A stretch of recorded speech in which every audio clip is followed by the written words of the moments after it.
The Kansas City Chiefs just did it again. And over the past few weeks, months, it feels like they just continue to find ways to win football games. And, there's a lot of people out there on Twitter or X, whatever you want to call it, who are saying voodoo magic or they shouldn't be winning, they're buying off the refs, whatever it may be, right?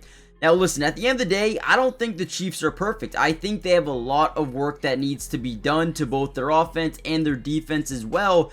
But the one thing I will say, a win is a win. If you win the Super Bowl off, for example, today, the center snapping it just a bit early, and then the defense, the Chiefs end up picking up. If you win the Super Bowl like that, are you going to say, oh, such a lucky win? No, you won the football game. And the only thing that matters is that you keep putting W's in the win column, the adversity, right? These games right now is what prepares your team for the playoffs, okay? So I don't care who you're playing.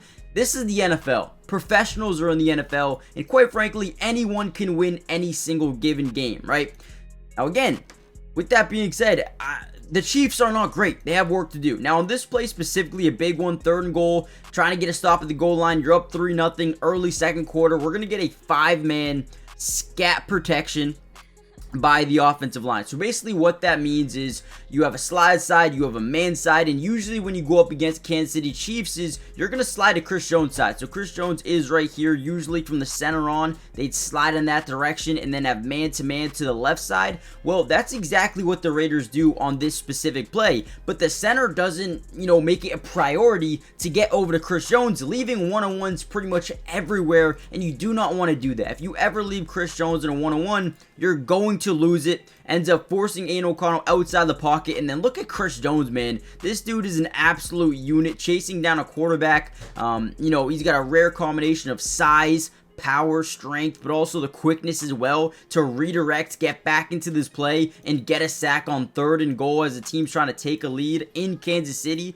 right? Huge play here. We're going to break down a ton of my favorite plays of the game, and let me know down below, a scale of 1 to 10, what is your concern level of this Chiefs team? Let's dive right into the video. All right, here's a play I really liked as well. We're going to see a crosser over the middle of the field by Justin Watson and a quick in over the middle of the field by DeAndre Hopkins. The one guy that you usually read, especially in the red zone area, is this one deep guy, right? If you're able to get him to bite down to the right, you could have the crosser. If you get him to bite back to that left corner of the end zone, you might have the dig, because you have one-on-one coverage pretty much every single spot, right? And you can tell because this man's staring straight at DeAndre Hopkins. You can kind of tell it's man-to-man coverage. We also get a little bit of pre-snap motion. You can see this DB's kind of following. So we know this is man-to-man coverage. The first thing that Pat Mahomes is going to do is look to the right side. Now, immediately when he does that, you're going to see this safety start to look in this direction as well to see if he can help out just a little bit, right? We're going to get that leverage this way. Safety's going to bite down to the opposite side. We're going to get the in over the middle, leaving one-on-one coverage to the back left corner of the end zone, which is exactly what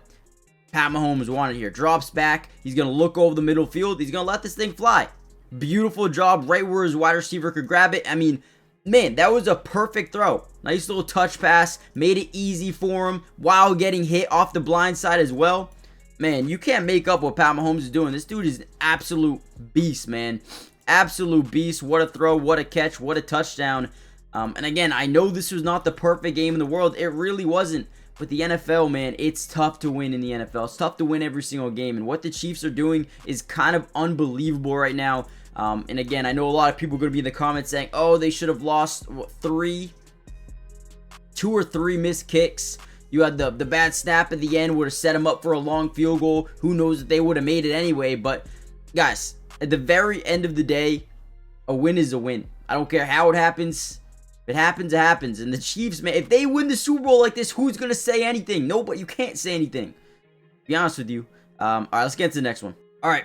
And here we go again. Another play liked by the defense. We're going to get another 5-man scat protection from the offensive line.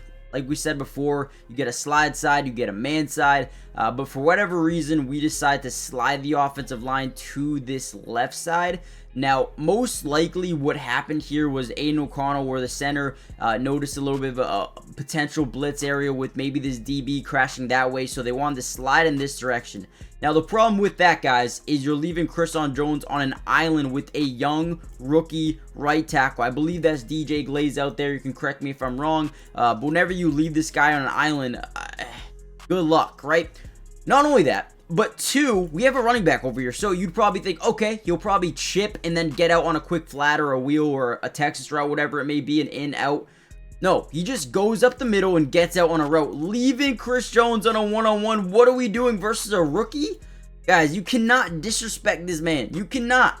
I'm honestly pretty sick of it. And the Chiefs, Steve Spagnuolo, so smart, realizing, okay, let's line him up to the outside because they have a rookie over there.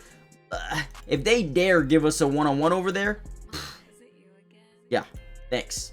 Thank you. I mean, that's pretty much what they're saying. How do you give this man a one-on-one? Actually, wait. Before we dive any further into the video, guys, do me a big favor. Hit the like button. If we get over 500 likes on this video, we'll be posting a part 2 tomorrow, diving into the All-22 coaches film.